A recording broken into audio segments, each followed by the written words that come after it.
I'm Louise Wilson. I'm a mystic, healer, entrepreneur, and business coach.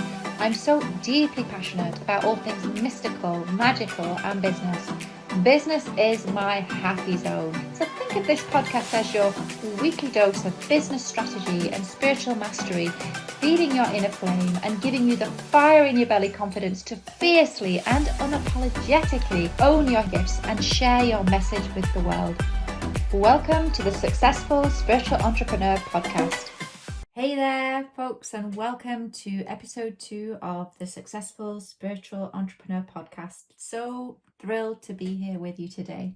And in today's episode, I wanted to talk about our spirit and our soul and how we can build a bridge to their infinite guidance and support, and why it's important for us to do that to help us and support us in our spiritual business. Now, I'm sure a lot of you are probably familiar with the terminology. Maybe you've heard that saying, oh, it's important for you to connect with your authentic self, with your soul's guidance, your soul's wisdom. And I know for myself years ago, I'd be like, huh, what? Like, what does that mean? And, essentially, I see our spirit and our soul as two very distinct entities. And I kind of want to just dive in and just start to break it down, because a lot of people maybe refer to the spirit and the soul interchangeably, but I see them as very distinct and separate. And the analogy or the imagery that really works for me is when I think about the spirit and soul, I think about those old school telephones. Some of you will have seen one, some of you won't, because we're in that cell phone era now. But it's like those phones that you had in your home where you had the answer machine, like it's like the docking station, and that was where all the messages were stored.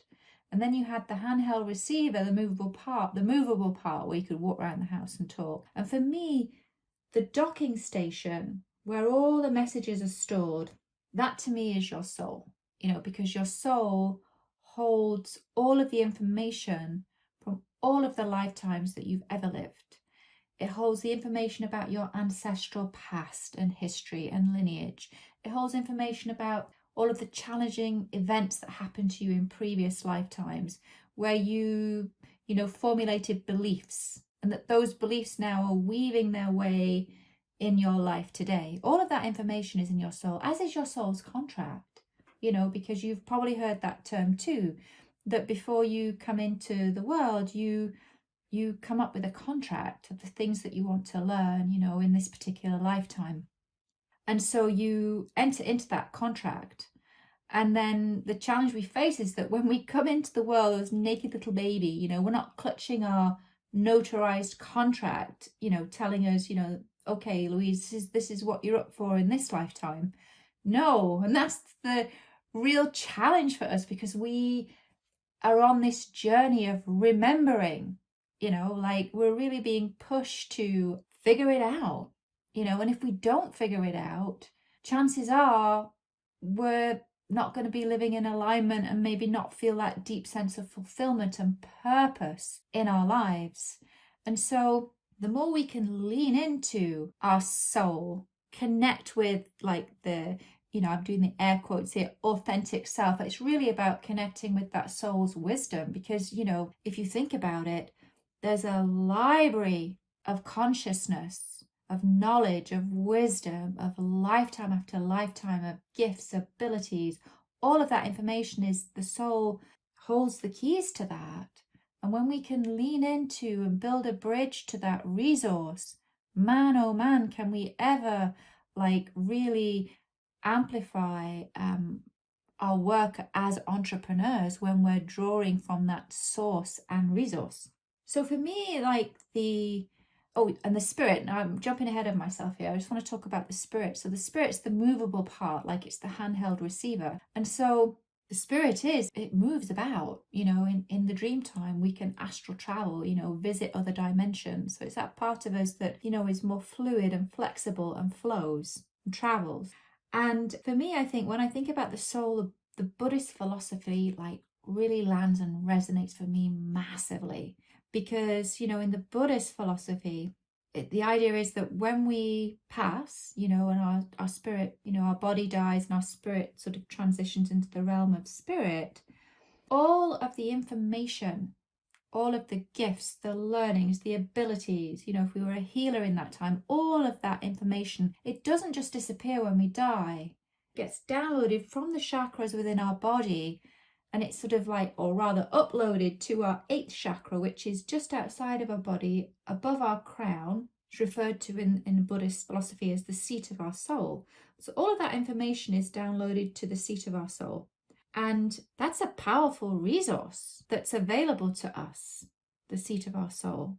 And when we can access that, lean into it, lean into our soul, into our intuition, man, oh man, can we ever, access a wealth of wisdom, abilities, talents, gifts, all of that's available to us. And this is why it is really important for us as entrepreneurs to lean into our spirit and soul, to lean into that wisdom and to access it and bring it into waking reality, integrate it into our business. It'll make our business so much easier, because we're operating from infinite resources, gifts and abilities that have traveled with us from lifetime after lifetime. And this is so important, especially if you want to follow your call to start your spiritual business, your healing practice, your coaching practice, because, the more you can lean into those ancient, ancestral, past life gifts and abilities and empower those within you, the more confident you're going to be in stepping into your role as a powerful healer. The more powerful your work, it'll amplify your work. So this is why it's important for us to merge the worlds of our spirituality, our spiritual mastery with our entrepreneurial vision. And when we bring those two together, it just blows open a whole other realm of possibility for us in our lives and in our business. And so I'd like to actually talk a bit about the language of our soul, because, our soul does speak to us. I mean, we can access it through guided journeys, which I absolutely love to do. Guided journeys, so powerful, because we're accessing the realms of the soul in a completely awake and aware state. And that is hugely, hugely powerful, because if there's information we want to access, we can use those guided journeys to access past lives, to access our ancestral lives, and to go there in a completely awake and aware state, and then bring the information back into our waking reality. Hugely, hugely powerful when we lean into the soul's wisdom in that way, access it in that way. We can also, the dream time, the soul speaks to us through our dreams, through the imagery of our dreams, and also, through those aha moments, those that spring into our mind. We got to contact a friend and they needed to hear from us, or we get the intuition to go to the mall and our favorite PJs are on sale. And I think the more that we act upon those intuitive prompts and wisdom, the more we get comfortable with the language of our spirit and our soul. The more we act on it, the more we understand it. It becomes more clear. And so now I want to talk about the subconscious, because, you will have seen in studies, our subconscious, it's been shown, that it constitutes like 95% of our operating power, even well over that. And we do so many things in an unconscious way. We don't wake up in the morning and think, oh, I've got to just regulate my blood pressure today, or today's, muscle building day, like on an internal. I'm not talking about going to the gym. I'm talking about, regulating all these inner things that just happen. There's this powerful, infinite wisdom and resource inside of us that just takes care of business. It's done deal. It looks after us. As long as we look after it, it can kind of like take care of things for us. 95% of our operating power, and the soul, it dwells within the subconscious. So even if you think about the soul in terms of having access to these infinite resources, that it's 95% of our operating power, it's a no-brainer that we would want to bring that resource into our business, lean into it and use it. Because when you have like 95% of power, you need way less hustle and muscle to get stuff done. It's so much easier to operate from a state of flow, from vision, from creativity. So much easier. But the challenge we have in life is that we've been kind of trained to operate from our conscious mind, which is 5% of our operating power. And it's the doer, the list builder, the hustler. And so it can get freaking exhausting, to always be operating in that space, because you have to put 95% of oomph behind the 5% of vision that you have. So you can see how really the benefits of leaning in, really leaning in. And when we get those intuitive prompts from our soul, that we hear the call, to start a spiritual business, and we're on track, and we've got these ideas, and we're so excited, and we're pumped, and it's all going really well. And then all of a sudden we might wake up one morning and think, oh my God, like, is this a good idea? And then your voice just kind of takes over, the conscious. What are you thinking? Are you crazy? Do you really think that you can make money doing this?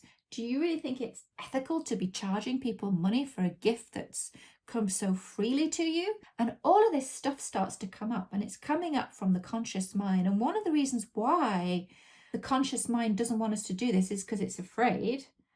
It doesn't want you to step out your comfort zone, but it has no freaking clue how you're going to do it, because it doesn't have access to all of those resources that your soul has access to.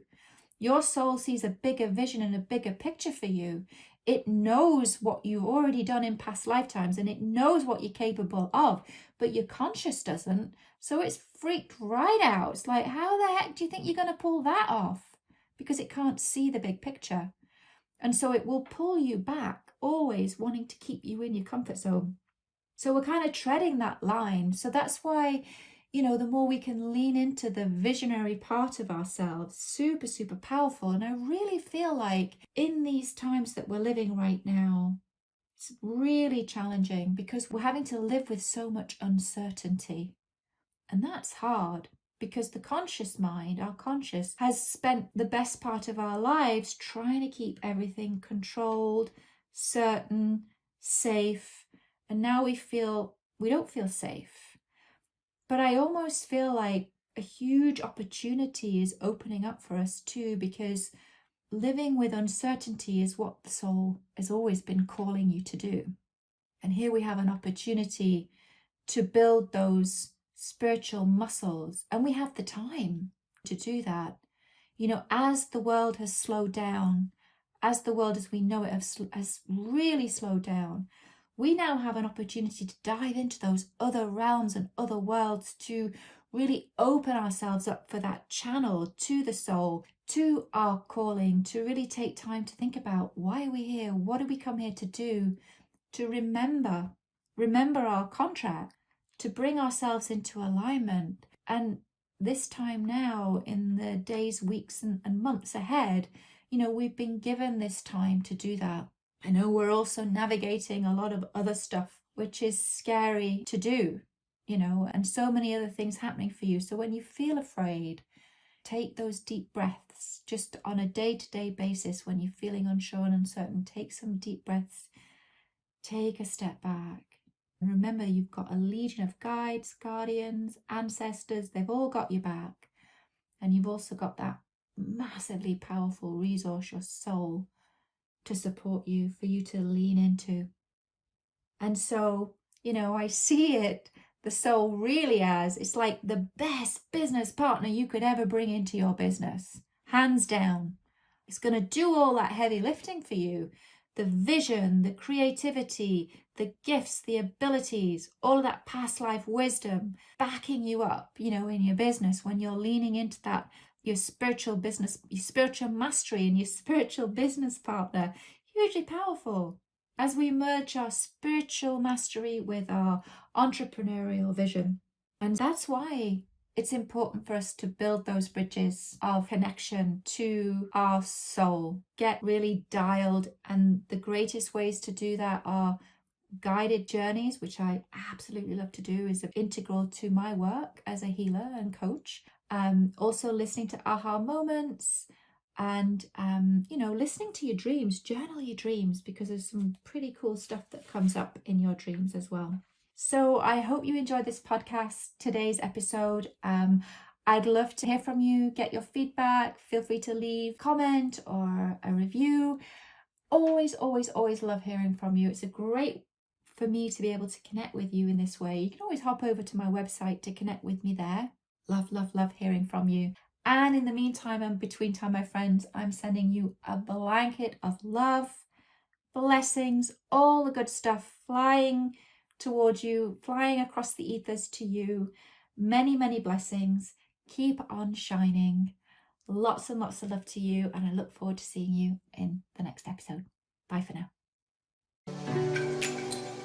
Did you know that it's really easy to communicate with your soul so that you can get the answers, guidance, and messages you need in your business and life? In fact, it's so easy you can do it in your sleep, which is why I created a simple 3-step process you can use to connect with your soul while you're sleeping so that you can solve any problem or challenge in your business and life, even if you currently do not remember your dreams or think that you can. And the best part is, this process is yours absolutely free. To get started, simply visit www.louise-wilson.com/solve any problem. You'll also find a link to this amazing free resource in the show notes.